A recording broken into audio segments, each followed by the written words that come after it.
Pride and Prejudice, written by Jane Austen.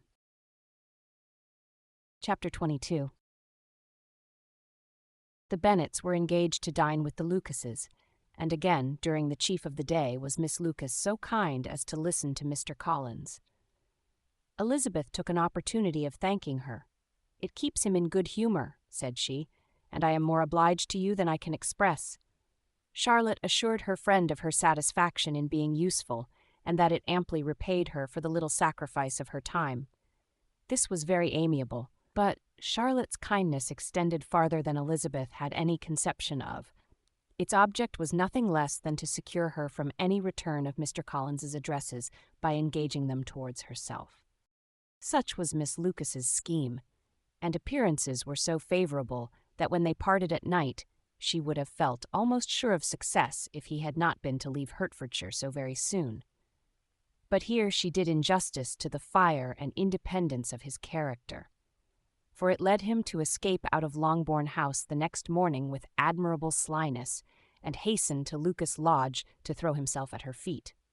He was anxious to avoid the notice of his cousins, from a conviction that, if they saw him depart, they could not fail to conjecture his design, and he was not willing to have the attempt known till its success could be known likewise.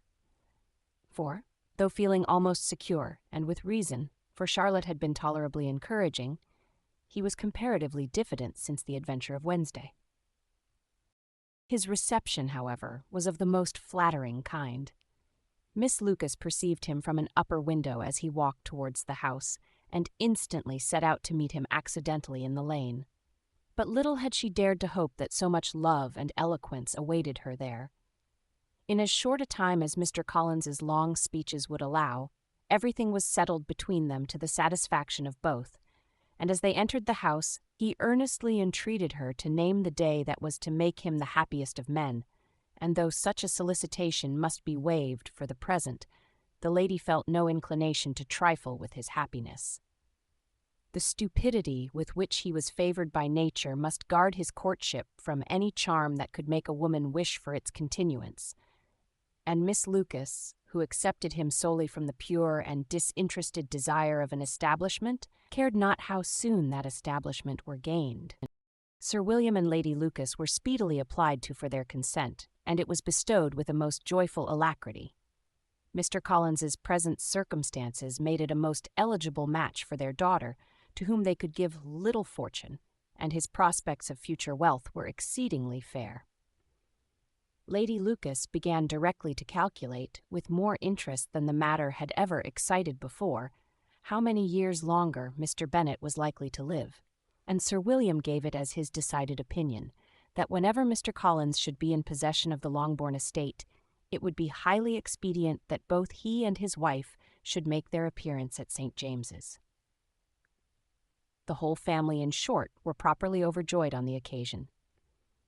The younger girls formed hopes of coming out a year or two sooner than they might otherwise have done, and the boys were relieved from their apprehension of Charlotte's dying an old maid. Charlotte herself was tolerably composed. She had gained her point and had time to consider of it. Her reflections were in general satisfactory. Mr. Collins, to be sure, was neither sensible nor agreeable. His society was irksome, and his attachment to her must be imaginary. But still he would be her husband. Without thinking highly either of men or of matrimony, marriage had always been her object. It was the only honorable provision for well-educated young women of small fortune, and, however uncertain of giving happiness, must be their pleasantest preservative from want. This preservative she had now obtained, and at the age of 27, without having ever been handsome, she felt all the good luck of it. The least agreeable circumstance in the business was the surprise it must occasion to Elizabeth Bennet, whose friendship she valued beyond that of any other person. Elizabeth would wonder, and probably would blame her, and though her resolution was not to be shaken, her feelings must be hurt by such a disapprobation.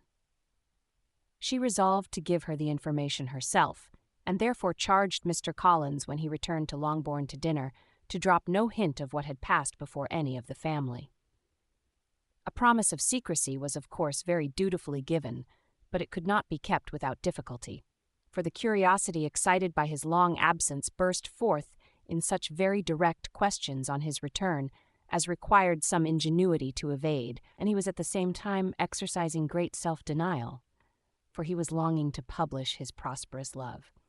As he was to begin his journey too early on the morrow to see any of the family, the ceremony of leave-taking was performed when the ladies moved for the night, and Mrs. Bennet, with great politeness and cordiality, said how happy they should be to see him at Longbourn again whenever his other engagements might allow him to visit them. "My dear madam," he replied, "this invitation is particularly gratifying because it is what I have been hoping to receive, and you may be very certain that I shall avail myself of it as soon as possible." They were all astonished, and Mr. Bennet, who could by no means wish for so speedy a return, immediately said, "But is there not danger of Lady Catherine's disapprobation here, my good sir? You had better neglect your relations than run the risk of offending your patroness." "My dear sir," replied Mr. Collins, "I am particularly obliged to you for this friendly caution, and you may depend upon my not taking so material a step without her ladyship's concurrence. You cannot be too much on your guard, risk anything rather than her displeasure, and if you find it likely to be raised by your coming to us again, which I should think exceedingly probable, stay quietly at home and be satisfied that we shall take no offense. Believe me, my dear sir, my gratitude is warmly excited by such affectionate attention, and, depend upon it, you will speedily receive from me a letter of thanks for this as well as for every other mark of your regard during my stay in Hertfordshire.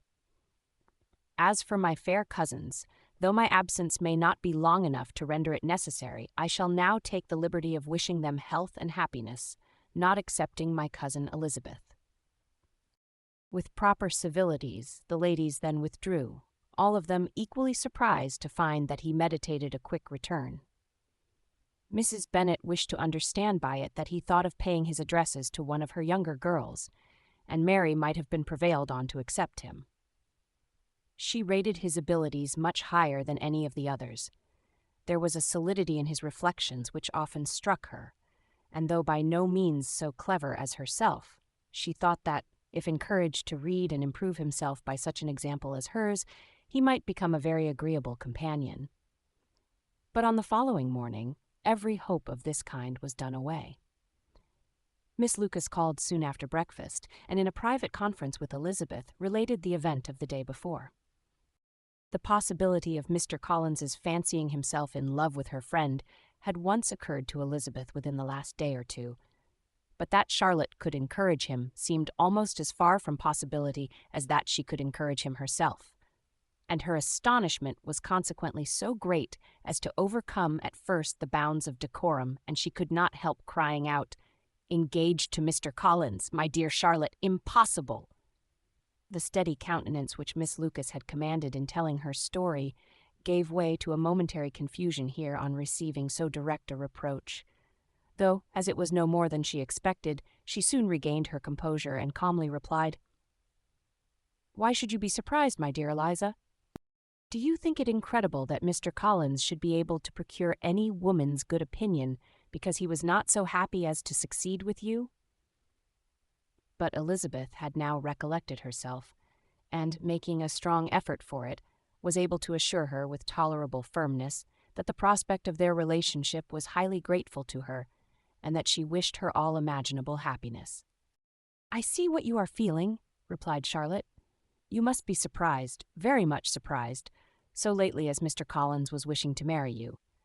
But when you have had time to think it all over, I hope you will be satisfied with what I have done. I am not romantic, you know. I never was. I ask only a comfortable home, and considering Mr. Collins's character, connections, and situation in life, I am convinced that my chance of happiness with him is as fair as most people can boast on entering the marriage state." Elizabeth quietly answered, "Undoubtedly," and after an awkward pause, they returned to the rest of the family. Charlotte did not stay much longer, and Elizabeth was then left to reflect on what she had heard. It was a long time before she became at all reconciled to the idea of so unsuitable a match.